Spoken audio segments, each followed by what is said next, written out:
د یو انسان والدین چې ژوندي نو په کار دی چې په وخت ول ډېر احترام وکړي. چې کله د انسان والدین وفات شي نو بیا ډېر خفه او ډېر پریشانه وي چې داسې بل څوک د خپل مور او د پلار خبرې کوي نو د سترګو کې اوښکې راشي، یاره وایي کاش چې زما مور نن ژوندی وه، ما به ولې ډېر احترام کړی و، کاش چې زما پلار نن ژوندی و، یاره ما به ولې ډېر قدر کړی و، خو څوک هم تلي دي رانه.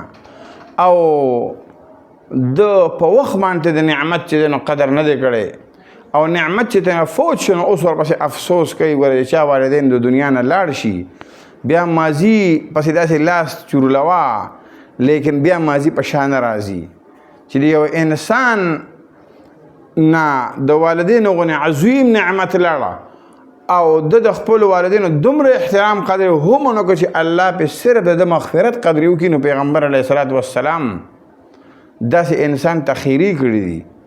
حضرت جبرائیل علیه الصلاة والسلام دعا وکړه بلکې خیري وکړي چې خدای دې هلاک کړي هغه سړی چې کوم سړي د خپلو والدینو دومره احترام هم ونه کړو چې د ده پې الله بخښنه وکړي او د ده پې الله مغفرت وکړي نو الله یې دې هلاک کړي. نو پیغمبر علیه السلام وفرمایل آمین.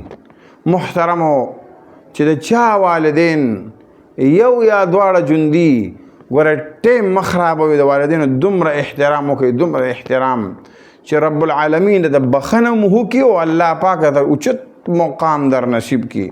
پیغمبر علیه الصلاة والسلام فرمایي رضا الرب فی رضا الوالد وسخط الرب فی سخط الوالد.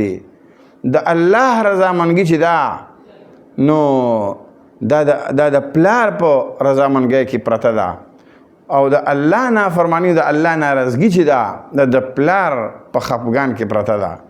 الله رب العالمین دې موږ تاسو ته د خپلو والدینو د قدردانۍ توفیق نصیب کړي چې موږ د والدینو احترام وکړو، د والدینو قدر وکړو.